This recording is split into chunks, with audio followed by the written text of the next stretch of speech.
Hi friends, thanks for tuning in. I wanted to show you today my Costco haul of fruit trees. I'm really excited about them. I got some combination trees that have multiple varieties on them, and I got some standard stone fruit trees. So I'm going to show you what I looked for and what I got. First, I've got a red gold nectarine that I bought because they say it is one of the most planted in Washington state because I live in Washington and we get some harsh winters sometimes and they look delicious. So I'm excited about that. Um, it says that they help resist cracking, and I don't know what that means. I probably should, but I don't. Then I got a Reliance peach, which should help cross-pollinate with the nectarine, so they'll both get a lot of fruit.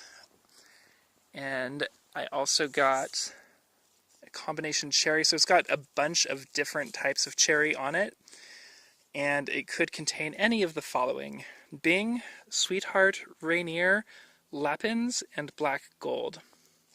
So what I looked for in combination trees were trees that have healthy rootstocks with no holes or um, obvious scars. Lots of this flappy material here, that's not scar tissue, that is just the material that they use to wrap the scions onto the rootstock. The rootstock is way down at the base, and that's just whatever random variety grows best in your area. And then up above they attach the scions, and what you look for in a combination fruit tree is something with the highest number of scions so that you're more likely to get more of those varieties to fruit. So you've got one, two, I don't know if this one's going to take or not. No, it's super out of focus, that's annoying. Sorry guys. Come on. There we go. So two, this one looks like it might not do anything, but hopefully it will. Three, third scion, four, and five. And here's where the rootstock ends. So I've potentially got 5 varieties of cherries that will bloom on that tree and give us 5 different types of delicious cherries to eat throughout the summer. Next, I got a hardy combination apple tree. I specifically chose hardy because even though this year was really mild in Washington, like I said, we can get some really tough winters, so I wanted to get something that I was sure would grow. Sorry for the whistle there. And this one could have Honeycrisp, Red Cortland, Macintosh, Golden Delicious, and Snow Sweet. And I got this one because I really like Honeycrisp and Golden Delicious. The other 3 I really couldn't care less about, but this one also has a lot of scions. If you count them, there's 1, 2, 3, 4, 5 scions on here. So that one is likely to give me a good variety of apples to choose from. And I'm super excited about that because they help cross-pollinate each other. That we only need one tree instead of multiple trees of different varieties to pollinate. And I don't know, it's really just nice to have a variety of different flavors to eat. And they also might ripen at different times of the year.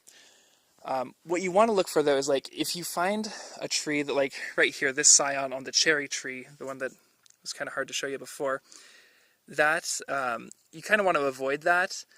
Unfortunately, this was the only one that I found that had 5 scions on it at all, so I grabbed it anyway.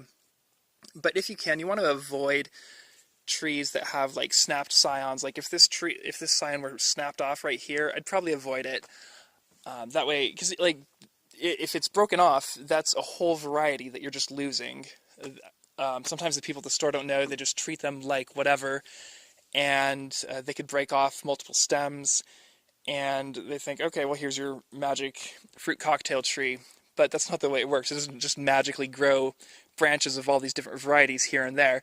You really have to have a good scion of each variety for that variety to come into harvest. And then last but not least, I got an additional pear tree. I don't think I've shown you guys my Asian pear tree yet. I was super excited. I'll show you guys that later. This is a luscious pear, and I just got it because, don't those look delicious? I want those on my table, and I'm excited for it. It looks like a good healthy tree. It's nowhere near blooming yet, so that's going to be super fun. Anyway, I'll switch this back around. Hold on. So that's my Costco haul. Oh, sorry, I've got this giant zit on my nose, and our yard, it looks like crap. Our tractor broke like right after I got home. My dad and I were working up in the orchard area to clear out some of the pine trees where we want to grow fruit trees, and we just heard a big pop, and I came down to the house and we checked it out, and this casing on the transmission had just popped open. Like, there was a giant crack all the way around, and I was so annoyed because I thought, okay, we'll just pull that part off. It looked pretty easy, and we got it out. And when we pulled it off, we we found that the gears inside were completely chewed up. So we had to actually have the tractor company that my dad bought it from come and tow it away, and they're going to do all the repairs, but it's going to cost $2,000 instead of like just I think the original part was $380. So it's a huge pain in the ass right now. But that's not what this video is about. This video is about the fruit trees that I'm super excited about. So let me show you my Asian pear. So this is my Asian pear that I found at Home Depot of all places. I was super excited and surprised when I found it. I'm pretty sure that Asian pears should be hardy in our climate here. It says it's hardy to minus 40 degrees. Let's see if I can find that information. Hardiness, yeah, oh, minus 20. So, like, I think the last time we got a minus 20 winter, I was probably like 5 years old. So that should do just fine. And, oh, it's starting to get a little bud up here. That's nice. I need to get it out of the greenhouse soon, or it's going to get too big, and then it'll be probably very difficult to transplant it. Also, what was I going to say about this? Oh, I need to get the others in here, because it's still freezing at night, and we could lose the fruit trees if I don't get them inside the greenhouse for a little bit of protection from the weather. So once they're planted in the ground, it's going to be really hard for the winter to kill them, but they need the summer to establish. So I'm going to round up some buckets, throw them in there with some dirt, and put them in the greenhouse as well. So join me for that if you like. Hi, Milo. Hi, Bibi. Is it a good boy? Is it a good boy? Oh, what's the matter? You look sad. Say hi. Hi, hi. No. You shy? You a shy boy? No, I'm not shy. I'm indignant.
Hey guys, I hope I'm in frame. So this is from the nectarine tree. It had a little piece that broke off, and a lot of the trees will have pieces that broke off.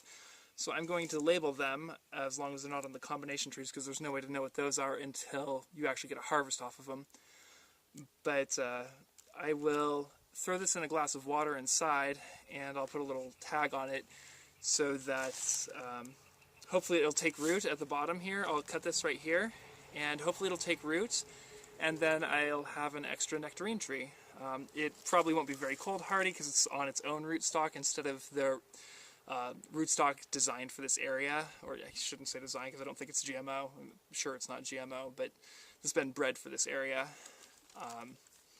But you never know, it might take off, and then I'll have a free nectarine tree. If nothing else, I can use it to get future scions.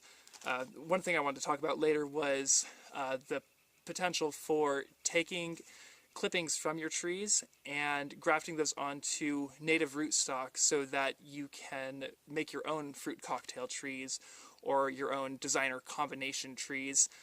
Some will not cross with others, like certain types of apples you can only put on a certain type of rootstock, and others will only go on other types of rootstock. Some are interchangeable. So you really have to know what you're doing, and I am a complete novice there. But we'll have some fun, we'll experiment, and we'll see what happens.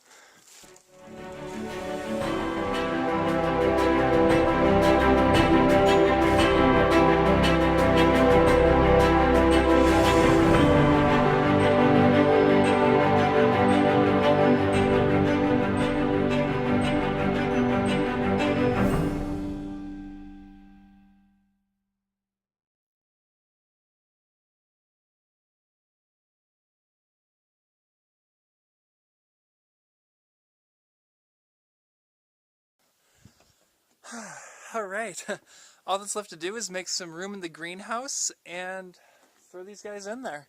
Say hi. Hi, hi. No, you shy? You a shy boy? No, I'm not shy.